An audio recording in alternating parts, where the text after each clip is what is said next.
예, 안녕하세요. 저는 2차 전지에 좀 높은 비중으로 투자를 하고 있는 그런 투자자고요. 지금 2차 전지가 많은 분들이 2차 전지 캐즘으로 인해 가지고 좀 답답함과 그런 부분들을 느끼고 계실 것 같아요.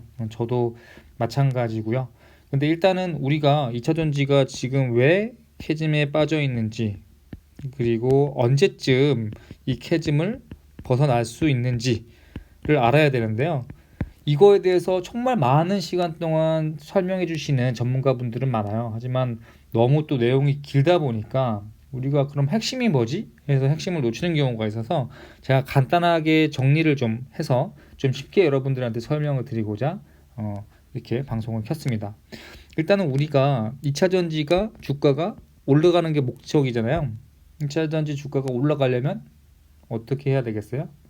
일단 전기차가 많이 팔려야 되죠, 그렇죠? 뭐보다? 휘발유, 경유 이런 내연기관차보다. 이렇게 전기차가 많이 팔리기 위해서 우리 기존에는 보조금이나 IRA 혜택 이런 것들을 통해서 이런 보조금 정책들을 유지를 했는데, 문제는 지금 트럼프 시대에 와서 이런 보조금들이 축소 리스크가 있기 때문에 결국은 이런 캐즘이 장기화되고 있는 그런 상황입니다. 자, 일단은 저희가 계속 추적을 해보고 있고 저도 공부를 하고 있는데, 이 보조금에는 크게 두 가지가 있어요. 생산자 보조금하고, 생산자는 차를 만드는 사람이죠. 뭐 LG 에너지 솔루션 등등. 그리고 소비자, 우리 자동차를 사는 사람들에 대한 보조금, 뭐 7,500달러라고 하죠. 이렇게 보조금이 있어요. 근데 지금 생산자 보조금은 크게 축소가 되지는 않을 것 같고 유지가 될 것 같이 보여지고, 소비자 보조금은 이제 축소가 또는 폐지가 될 수 있는 그런 가능성이 있어 보입니다.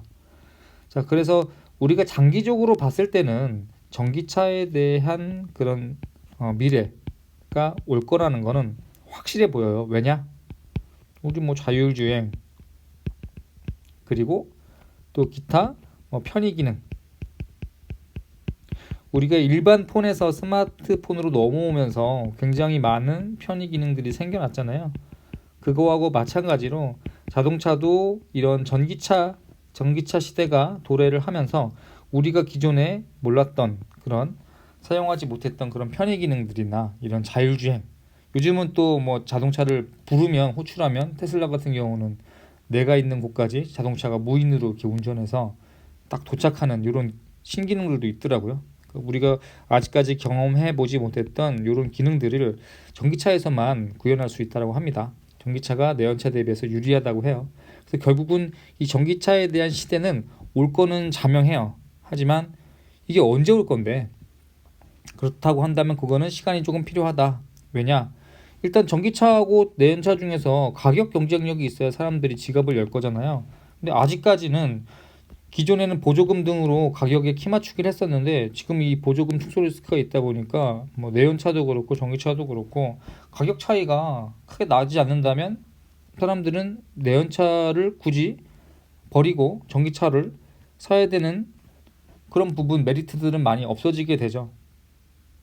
그래서 우리가 지금 계속 모니터링 해야 될 것은 이 보조금이 어떻게 될 것인지를 계속 모니터링을 해야 돼요. 뭐 뉴스나 뭐 인터넷 등등을 통해서 우리가 계속 그 주식을 사놓고 보통 갖고 계시잖아요. 갖고만 있으면 안 되고 계속 보조금이 어떻게 되고 있는지에 대해서 관찰을 해야 됩니다. 근데 어, 일단 주식은 실적이 좋아지는 기업은 주가가 오르잖아요.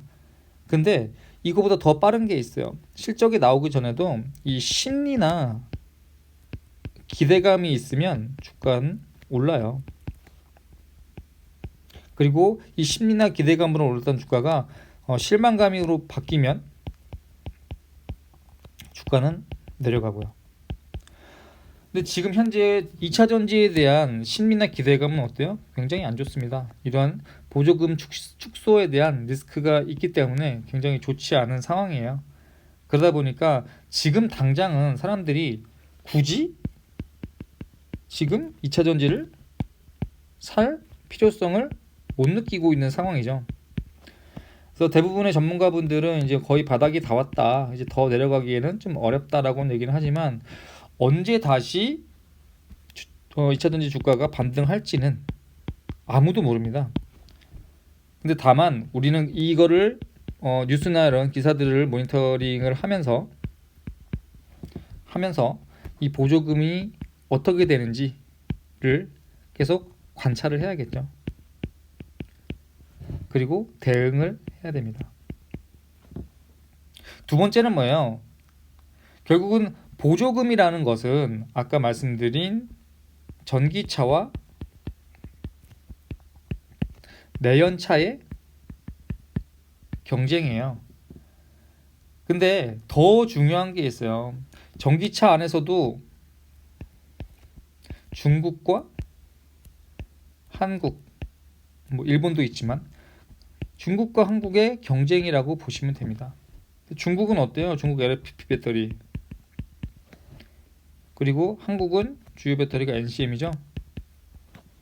물론 중국도 NCM이 없진 않습니다만 한국도 지금 LFP를 개발하고 있죠.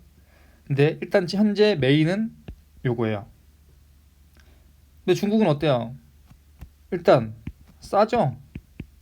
싸다. NCM에 비해서 상대적으로 싸요. 근데 지금 경제가 어떤 상황이에요? 경제가 어렵다. 그래서 PC 바꾸는 것도 잘 안 바꾸고 스마트폰도 많이들 안 바꾸는 추세예요. 결국 지갑을 잘 안 여는 추세.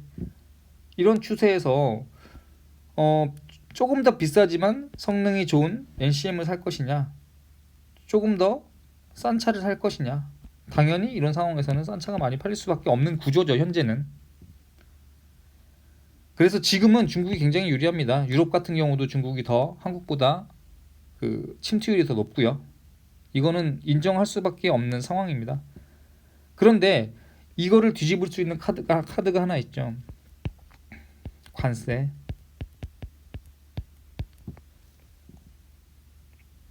그래서 미국에서 얼마나 많은 관세를 중국한테 매기느냐, 요 부분도 같이 체크를 하셔야 됩니다. 그래서 여러분들께서는 일단 저랑 같이 계속 공부를 해 나가시면서 미국의 관세가 어떻게 될 것인지, 그리고 요 보조금이 어떻게 될 것인지. 최근 들어서 또 유럽 보조금이 올라간다는 얘기가 있거든요. 유럽 보조금. 이런 뉴스도 있어요.